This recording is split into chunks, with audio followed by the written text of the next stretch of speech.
So look what I got. All right, so yeah, anyway, I'm doing videos for a couple reasons. First of all, everything on the radio is boring.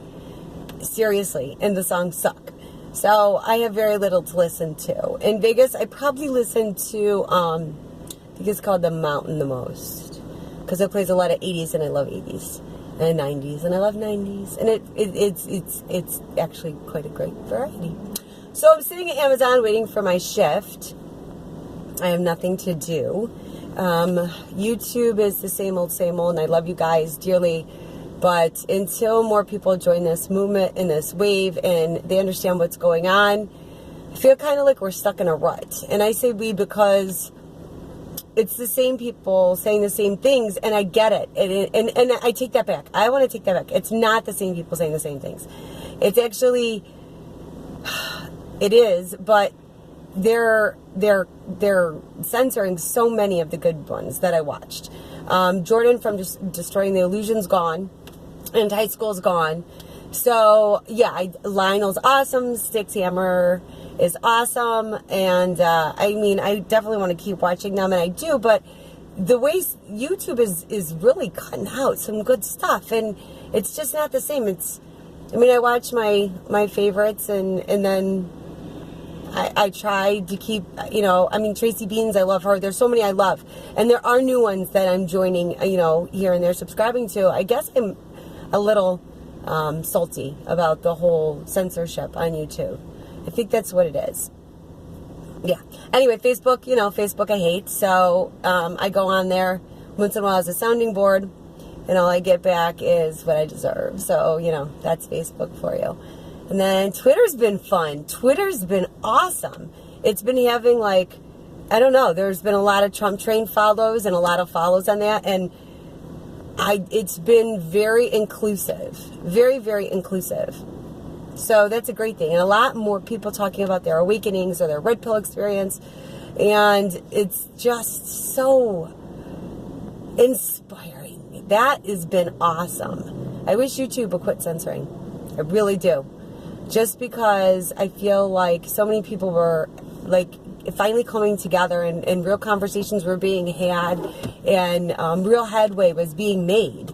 And I don't get it. I mean, I do get it. I do get it. It's evil, and they're definitely this whole globalist nationalist thing is really, I think, what it boils down to. And I still am learning the differences, but overall, we're seeing basically, you either have a globalist mentality or you have a nationalistic mentality.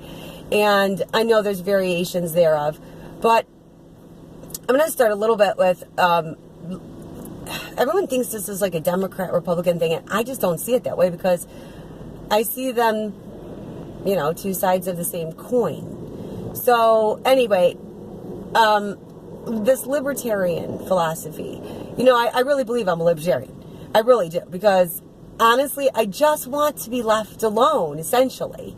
I mean, essentially, I want everyone to take care of each other and to right by each other, and I want to be left alone. I mean, I don't want to be left alone. I'm not a recluse by any means. I love people, but I love good people. And I feel like there's this evil force just taking over and dividing everyone, and people don't see it. So, well, a lot of people see it.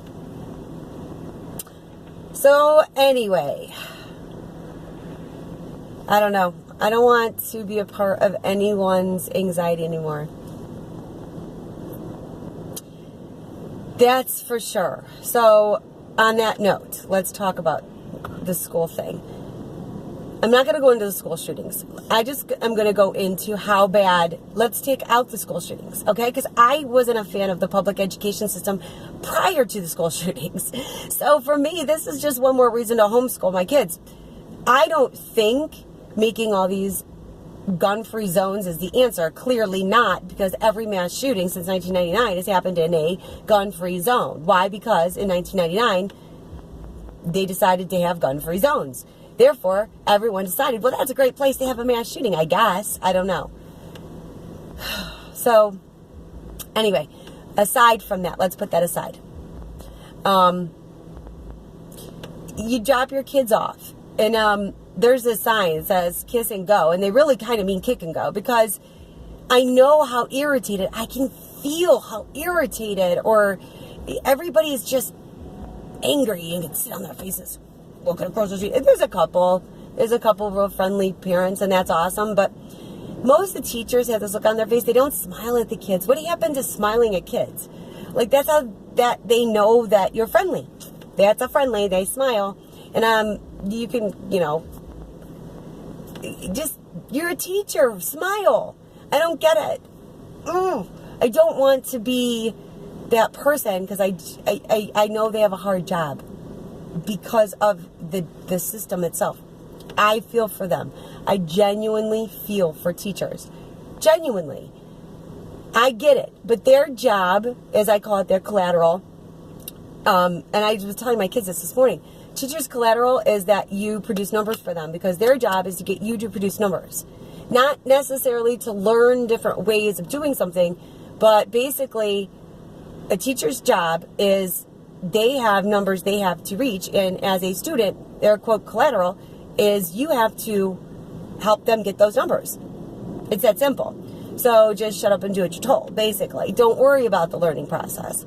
And unfortunately, that's basically how I see it, because if you just want to take the Common Core math, which is a whole video in itself that I hope I never do, because it's ridiculous. Aside from that, I mean, that's just getting to the answer, and you get the right answer, but you still got the problem wrong because you didn't get there the way that they said. Well, that's not the way the world works, unless you're being trained to do what you're told, which seems like that's all any of us are ever doing anymore, is what we're told. Except for, some of us are trying. Of course, a lot of those that are trying are getting censored, and I hate that. I hate that this country has become so anti-free speech. And the Second Amendment right is not about guns. It's about the right to bear arms to protect myself and my family. I don't know. There's just so much going on in the world. And as fascinating as it is, and it is fascinating that there's so much going on and so many people awakening, and I'm so excited for the future. Right now, I don't know what to do except how do we get together? How do we come together? How do we see this for what it is? How do we really put in perspective what this is? I don't know. All right, on that note, I'm going to end this video just because it's almost time to go. And all right, so how do we come together? How do we keep this movement, Red Pill Awakening? And I say it's all kind of the same, really. It's just this different way of looking at life, and because it's obvious that we have been lied to. We absolutely have been lied to. All right, on that note, bye.